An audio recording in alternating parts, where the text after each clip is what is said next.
Atlantic coast, Maine's islands get increasingly remote. And life for the people on them gets even more challenging.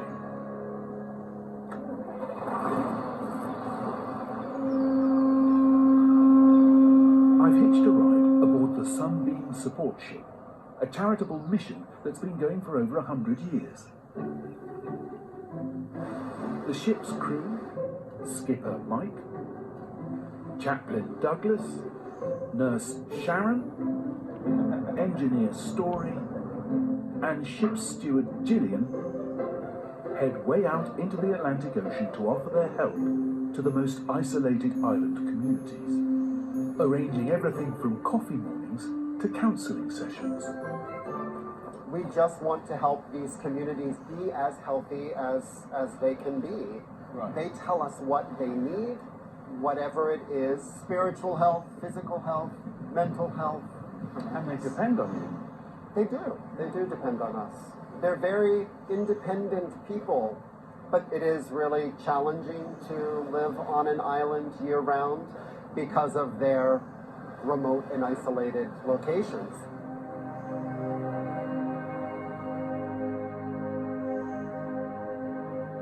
Given their isolation, it's perhaps no surprise that the island populations are dwindling. A century ago, about 300 of these islands were inhabited year-round. Today, it's only 15.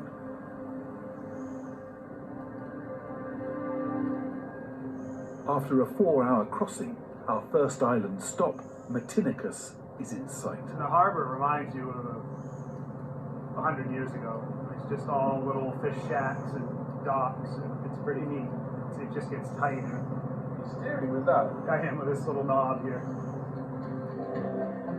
Our captain, Mike, skillfully guides us into port. Just can't believe you can get this boat in there. I mean, it's crazy. The entrance is barely wider than the Sunbeam itself. But luckily for them, I'm here to help. Steady ahead. We're in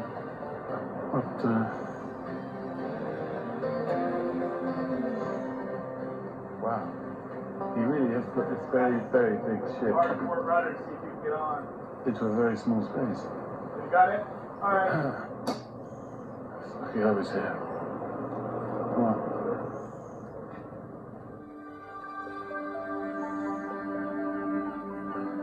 Like so many of the main islands, Matinicus is a traditional fishing community. But over 20 miles offshore, life here can be basic. Matinicus may have a schoolhouse, a post office, and a library, with Wi-Fi and fax, but it doesn't have a single shop.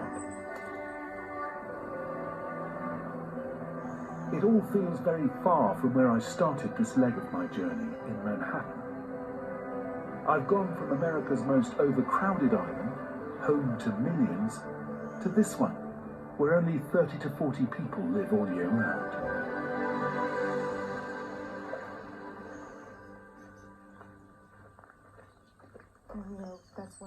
I'm joining the Sunbeam's nurse, Sharon, on one of her regular home visits. Today, she's checking up on Bill Hoadley. Hi again, Bill. Hi. Bill's lived on the island for over 30 years, and he makes a living running a B&B from his lovely shingle-clad home. How are you feeling today? So, the usual. The usual. Yeah. I brought you some cookies, as per Okay. usual. And bribe.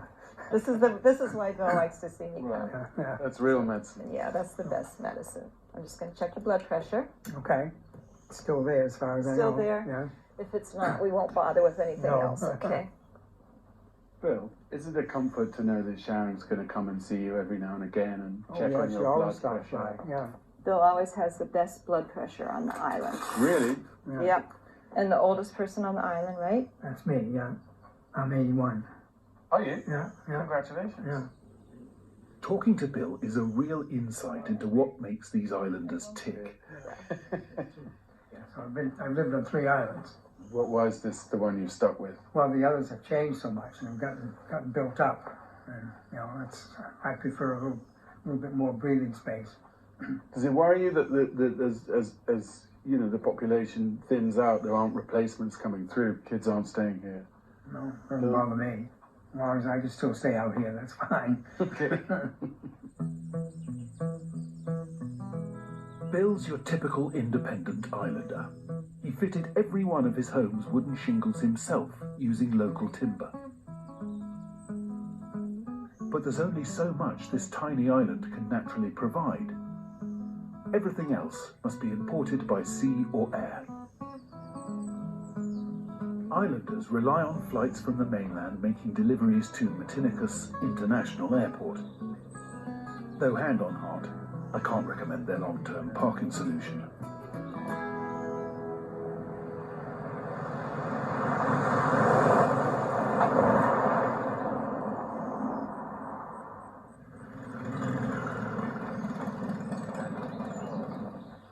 How are you? Another day in paradise. Morning. Bill's here to collect some everyday essentials, and he's not alone. Half the island has turned out. If a single picture can tell a story about the challenges of island life, it's this one. Is that it? Islander Gary Peabody explains. How important is the plane to the It would be very difficult to live here without that. I mean, it's a lifeline for us. In the morning, they bring us our groceries, our mail, and then in the afternoon, they'll bring the freight. twice a day? Twice a day? Even in the winter? Yeah.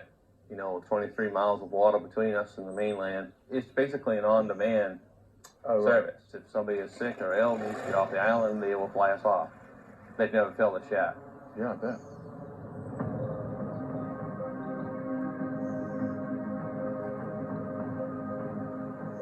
As the sun sets over Matinicus, I'm back aboard the Sunbeam, heading towards the island of Idaho, the very last stop on my journey around America.